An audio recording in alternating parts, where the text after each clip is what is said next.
So the one who doesn't remember how many times he played at Luminosity Festival, something that he already shared with me last year, but he definitely did not play In Search of Sunrise set. And this year he's also joining In Search of Sunrise stage, and this is why we have him in our crew for this year. So I wanted to ask you a couple of questions, if I may. Yeah. Before you, of course, surprise us with your sets, which is for sure going to be super amazing. So let's see. I have 7 questions over here, and I will ask you all those questions. And the first one is, how do you see the new age of trance DJs from your perspective as a first generation DJ? I think it's fascinating how trance has seen these generations and evolutions during my time, and of course there's been trance before me.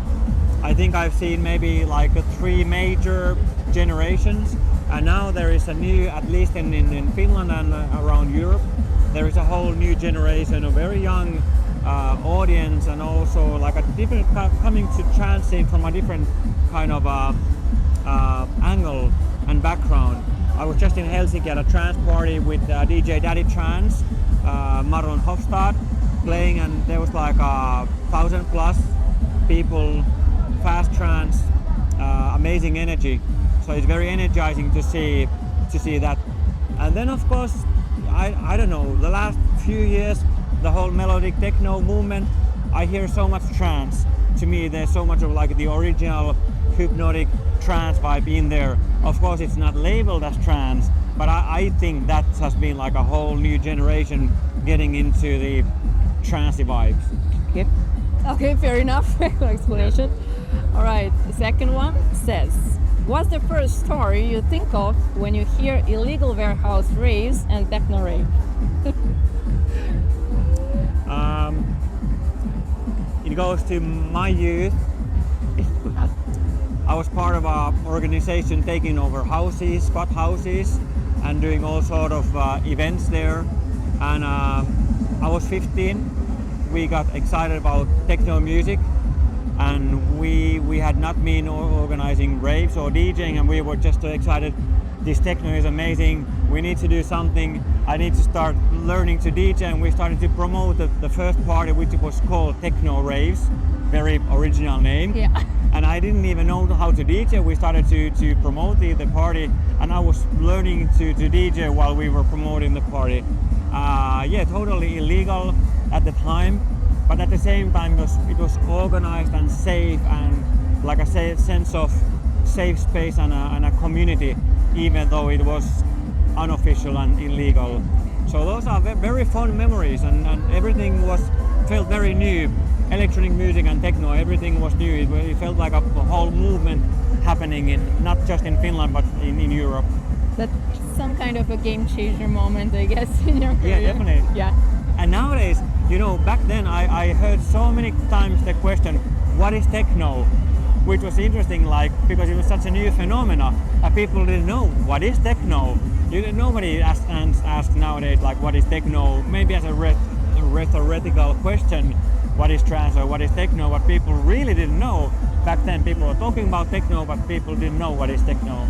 Yeah, we can talk about this for 5 days straight. Yeah, yes, what is techno? Yeah, exactly.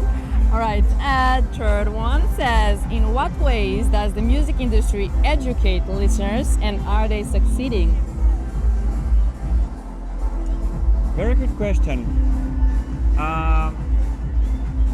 To me, I've tried to have this principle of educate and entertain, having the balance, like offering always something new, something a little bit challenging, something surprising, but at the same time people come for a party with certain expectations. You need to fulfill the expectations, to have that balance. And I think that I have a theory that with the kind of a popularity curve, when things become more popular with electronic music, whether it's Eurodance or EDM or whatever it is, then things lean more to the kind of entertain and not challenging, more of copying instead of innovating, and more of chasing for the commercial hit. And then when things become less popular, like commercial sense, then people are more brave and they innovate more and want to challenge more. Maybe it's also because the people who really kind of love the scene and the music stick around. So I would say it changes. There's always the element of education, but maybe sometimes there's more of that and sometimes less. Okay, thank you. Yeah, what is your hidden talent that almost no one knows about?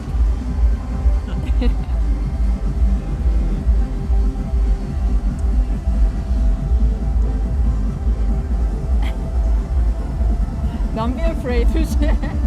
Well, I'm not sure if it is a talent, but I can, maybe I need to think about this one. All right, I'm not gonna force you, but I'm pretty sure you have something. Okay, can you tell me about something you never did before a gig and something you always do? Maybe let's go back to the, Okay, let's go to the back. previous. Yeah. Yeah. Whoop whoop whoop. Zip Whoop. zip zip whoop whoop. All right, Rewind. hidden talent. Well, maybe something that many people don't know, but when I was young, at the same time when I was working as a DJ and putting up raves, I was doing my civil service in kindergarten. I was working there for a little bit over a year, and I really enjoyed it, and I was even considering a career in working with kids because I just seemed to enjoy it. So maybe there was talent involved as well. Yeah. That sounds good to me. And we just did the opposite of Forward Forever record. Yeah. Okay. Yeah, can you tell me about something you never did before a gig and something you always do?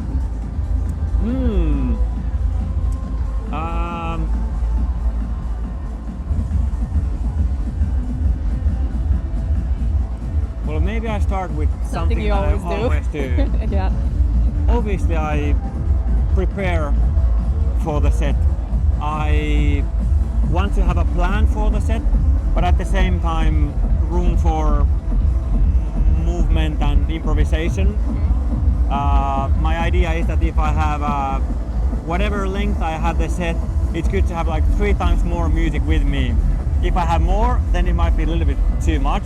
If I have less, then there's not enough room for improvisation. So that's something I have, like certain different kind of playlist for each set.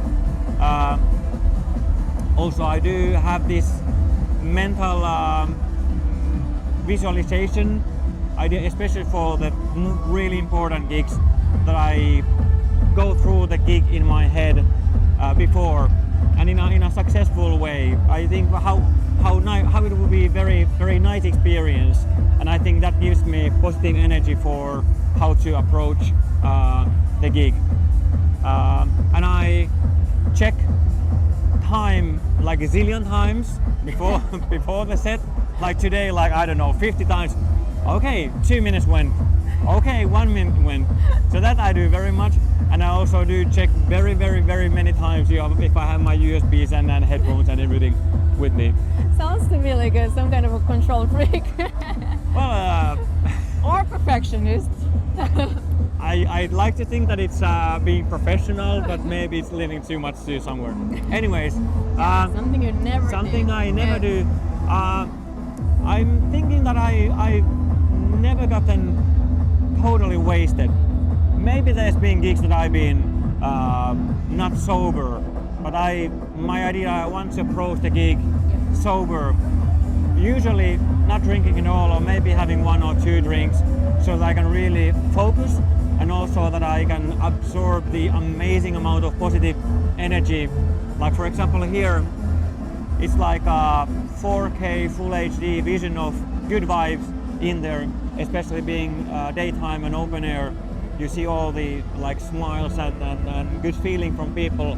So that's where I try to get get the positive energy while DJing. Good one. Okay. If I could call one person in the industry you always wanted to work with, who would it be?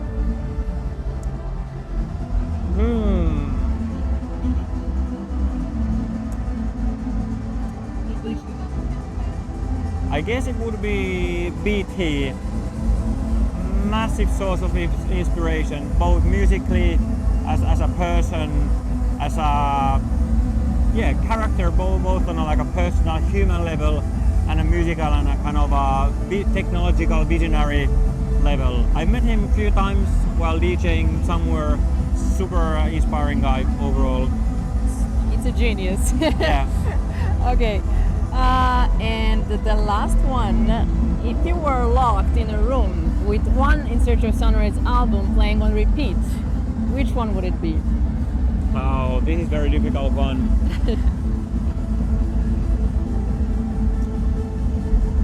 Maybe it would be the Los Angeles one because of the great memories associated with it. Maybe some earlier ones have more of my personal favorites or huge classics, but yeah, I'll choose that one. If I may, I have to agree. Yeah. Okay, Tapio, thank you for this interview and your time. Thank you. Everything we wanted to hear from you right now. We will be in touch and have fun for the rest of the day. Thank you so much. You're welcome. Yeah.